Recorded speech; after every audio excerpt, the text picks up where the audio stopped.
Hello दोस्तों, स्वागत है आप सभी का। मेरा नाम है रवि। तो चलिए आज की वीडियो को शुरू करते हैं। दोस्तों, आज करंट अफेयर के टॉपिक में आप लोगों के लिए बेहतरीन टॉपिक है जिसमें हम चर्चा करने वाले हैं चंद्रयान 3 की।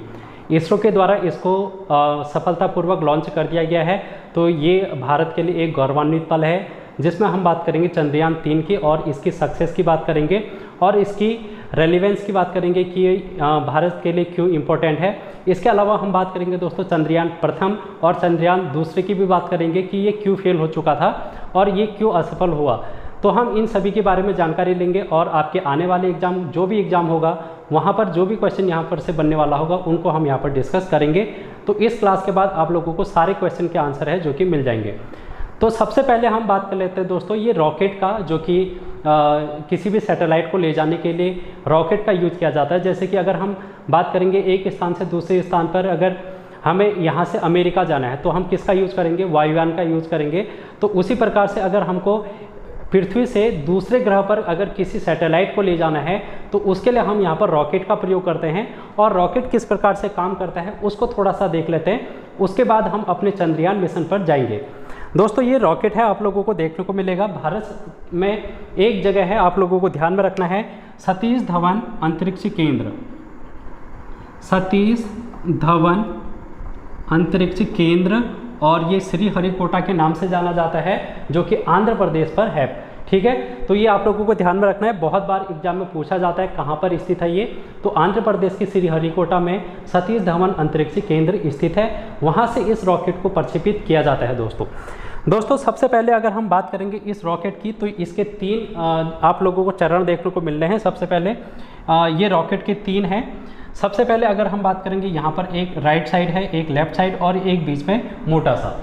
अब ये क्या है, अगर हम बात करेंगे यहाँ पर पहले और दूसरे की, तो ये बूस्टर होते हैं दोस्तों। क्या होते हैं? बूस्टर होते हैं। इसमें सॉलिड फ्यूल भरा रहता है और ये सॉलिड फ्यूल क्या होता है, जब जलता है तो फिर ऊपर की ओर क्या करता है, इसको गति प्रदान करता है। ये हमारा जो सैटेलाइट है उसको गति प्रदान करता है। तभी तो जब ये फ्यूल जलेगा और उसके बाद जब अंतरिक्ष में ये जाएगा तो उसको क्या चाहिए, यहाँ पर से गति चाहिए, फोर्स चाहिए। तो ये फोर्स कौन प्रोवाइड कराएगा? ये जो ठोस ईंधन है इसके अंदर भरा हुआ वो इसको गति प्रोवाइड कराएगा। अब जैसे ही थोड़ी दूर किलोमीटर की दूरी पर ये क्या होते हैं, इससे अलग हो जाते हैं। यानी कि कुछ किलोमीटर की दूरी के बाद ये जो बूस्टर हैं, ये वाला बूस्टर और ये वाला बूस्टर, ये दोनों ही इससे अलग हो जाएंगे जब इनका फ्यूल खत्म हो जाएगा। उसके बाद काम करना शुरू करेगा ये वाला, जहाँ पर मैंने लिखा है LVM3M4। ये काम करना शुरू करेगा और इसमें भरा रहता है लिक्विड फ्यूल।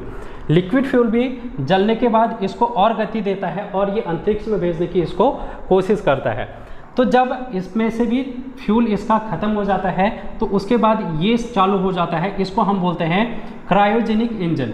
तो ये क्रायोजेनिक इंजन है दोस्तों, सबसे मेन भाग है जो कि ये इस रॉकेट का है, क्रायोजेनिक इंजन, जो कि इसको और बूस्ट प्रदान करता है। अब जैसे ही अगर हम बात करेंगे सबसे ऊपर जो ये लगा है, ये है हमारा चंद्रयान 3। यहाँ पर हमारा सैटेलाइट है जो कि रखी जाती है और ये सैटेलाइट अंत में जहाँ पर इसकी कक्षा होती है, जैसे चंद्रमा पर अगर हम भेज रहे हैं तो चंद्रमा की कक्षा पर ये जाकर क्या हो जाएगा, इस रॉकेट से पूरा अलग हो जाएगा। और फिर ये रॉकेट तो अलग हो जाएगा इस सैटेलाइट से, और ये सैटेलाइट क्या करेगी, इस चंद्रमा के चारों ओर घूमती रहेगी। अब देखो ये चंद्रमा है, चंद्रमा के चारों ओर अगर ये घूम रहा है तो इसको हम बोलेंगे ऑर्बिट। ऑर्बिट में घूम रहा है तो इसको हम ऑर्बिटर बोलेंगे, ऑर्बिटर मिशन। जब ये सैटेलाइट इस चंद्रमा के चारों ओर घूमती रहेगी और चंद्रमा के बारे में पता करेगी तो उसको हम ऑर्बिटर मिशन बोलते हैं, जो कि चंद्रयान प्रथम में हम लोगों को देखने को मिला था। देखो यहाँ पर चंद्रयान प्रथम की अगर हम बात करेंगे तो 22 अक्टूबर 2008 को पहली बार भारत के द्वारा चंद्रयान प्रथम का यहाँ पर से प्रक्षेपण किया गया था। और इसके लिए जो रॉकेट यूज हुआ था दोस्तों, ये आप लोगों से पूछा जाता है बहुत बार, बहुत एग्जामों में ये पूछा भी गया है। तो इसका नाम है PSLV-C11, polar satellite launch vehicle. ठीक है, ये फुल फॉर्म भी आप लोगों को ध्यान में रखनी है। बहुत बार पूछा जाता है कि इसमें जो ये P है इसका फुल फॉर्म क्या है, S का फुल फॉर्म क्या है, L का फुल फॉर्म क्या है, V का फुल फॉर्म क्या है। तो आप लोगों को ध्यान में रखना है पोलर सैटेलाइट लॉन्च व्हीकल। अब यहाँ पर मैंने लिखा कि ऑर्बिटर मिशन है, यानी कि इस मिशन में क्या किया गया था, ये जो हमारा सैटेलाइट है चंद्रयान प्रथम, इसको इस चंद्रमा के चारों ओर कक्षा पर चक्कर लगाते हुए देखा गया था। मतलब ये इसके चारों ओर चक्कर लगाएगा। ये चंद्रमा पर की सतह पर नहीं उतरेगा बल्कि इसके चारों ओर कक्षा में चक्कर लगाएगा और यहाँ से इसकी जानकारी देगा। और इस मिशन के द्वारा हम लोगों को ये पता चला कि चंद्रमा पर क्या है, जल उपलब्ध है। तो जल की उपलब्धता के बारे में चंद्रयान फर्स्ट के मिशन के द्वारा दिया गया था। ये बात भी आप लोगों को ध्यान में रखनी है। अब हम बात करते हैं दोस्तों चंद्रयान सेकंड की। चंद्रयान सेकंड की अगर हम बात करेंगे 22 जुलाई 2019 को इसको श्रीहरिकोटा से ही प्रक्षेपित किया जाता है। जैसे मैंने आप लोगों को पहले ही बता दिया है कि आंध्र प्रदेश सतीश धवन अंतरिक्ष केंद्र से यह प्रक्षेपण किया जाता है। तो 22 जुलाई को इसको प्रक्षेपित किया गया था और इसका जो रॉकेट है उसका नाम है GSLV Mk3M1। ये क्वेश्चन भी बहुत बार एग्जामों में पूछा गया है, तो आने की संभावना इसकी भी बन जाती है। Geosynchronous launch satellite launch vehicle, G से है geosynchronous satellite launch vehicle. ये फुल फॉर्म भी आप लोगों को ध्यान में रखनी है दोस्तों। इसके वजन की अगर हम बात करेंगे तो 3850 kg का ये था। ये वाला जो ठीक है जो सबसे ऊपर लगा है इसका जो वजन है 3850 kg था। अब अगर हम बात करेंगे तो ये ऑर्बिटर, लैंडर और रोवर मिशन था। कैसा मिशन था? ऑर्बिटर, लैंडर और रोवर मिशन। अब देखो मैंने ऑर्बिटर के तो आप लोगों को बता दिया कि ये अगर इस चंद्रमा के कक्षा के चारों ओर घूमेगा और वहाँ से जानकारी देगा तो उसको हम ऑर्बिटर मिशन बोलेंगे। लेकिन अगर ये इसी तरीके से घूमते घूमते चंद्रमा की कक्षा पर पहुँच गया और चंद्रमा की सतह पर पहुँच गया और चंद्रमा की सतह पर दोस्तों एक लैंडर जाएगा जिसका नाम है विक्रम। इसका नाम विक्रम था। विक्रम साराभाई वैज्ञानिक जो थे उनके नाम पर इसको रखा गया है विक्रम। और इस लैंडर से एक रोवर निकलेगा जो कि इस चंद्रमा की सतह पर उतरेगा। जैसे आप लोग देखते होंगे शादी ब्याह में या फिर किसी भी फंक्शन में ड्रोन जो ड्रोन कैमरा होता है, जैसे कि ड्रोन उतरता है वैसे ही आप लोग इसको समझ सकते हैं रोवर को। ये रोवर क्या करेगा, चंद्रमा की सतह पर उतर के चंद्रमा के बारे में जानकारी लेगा, उसके सतह के बारे में। लेकिन इससे हमारा जो कनेक्शन है वो टूट गया था, संपर्क टूट गया था, जिस कारण ये चंद्रयान सेकंड का जो मिशन था वो असफल हो गया था। अब आप लोगों को ये भी पूछा जाता है कि रोवर का नाम क्या था, तो प्रज्ञान आप लोगों को ध्यान में रखना है। प्रज्ञान ज्ञान, तो ज्ञान से आप लोगों को ध्यान में रखना है कि ये क्या करेगा, हमें चंद्रमा के बारे में नॉलेज देगा, ज्ञान देगा, तो इसलिए इसका नाम प्रज्ञान रखा गया है। तो ये बातें हैं जो कि आप लोगों को ध्यान में रखनी है। अब हम बात करते हैं जो हमारा अभी वर्तमान का मिशन है चंद्रयान तीसरा। तो चंद्रयान 3 की अगर हम बात करेंगे दोस्तों तो 14 जुलाई 2023 आप लोगों को डेट याद करनी है, क्योंकि डेट से भी क्वेश्चन पूछा जा सकता है कि कब इसको लॉन्च किया गया है, तो एग्जाम पॉइंट ऑफ व्यू से इम्पोर्टेंट है। अब श्री हरिकोटा से ही इसको लॉन्च किया गया है, ये बात भी आप लोगों को ध्यान में रखना है। और इसके जो रॉकेट का नाम है वो क्या है, LVM-3M4।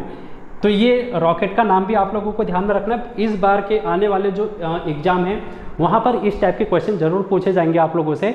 तो ये रॉकेट का नाम आप लोगों को याद होना चाहिए, फैट बॉय के नाम से इसको जाना गया है, ठीक है। लॉन्च व्हीकल M से है Mark 3, ठीक है। तो ये आप लोगों को ध्यान में रखना है। अगर हम बात करेंगे तो ये 45 दिन के बाद लगभग 23-24 अगस्त को ये क्या करेगा, इस चंद्रमा की सतह पर लैंड करेगा और फिर वहाँ पर से जाके अपना काम करना शुरू करेगा। तो 45 दिन का इसको समय लगेगा और ये लगभग कितनी किलोमीटर की दूरी तय कर रहा है दोस्तों, 3,84,000 किलोमीटर की दूरी यहाँ पर से पृथ्वी से तय करेगा। अब इसमें 3 मॉड्यूल हैं दोस्तों, एक है प्रणोदक और एक लैंडर और रोवर। लैंडर और रोवर के बारे में आप लोगों को पहले पता चल गया है कि लैंडर और रोवर किस प्रकार से काम करेंगे, ठीक है। तो ये बात, और अगर हम प्रणोदक की बात करेंगे तो ये नेविगेशन का काम करेगा, ठीक है। तो ये भी आप लोगों को ध्यान में रखना है। अगर इसके वजन की बात करेंगे तो 2900 kg का वजन है, जो चंद्रयान 2 था उससे लगभग बराबरी है, 50 kg उससे थोड़ा सा ज़्यादा है।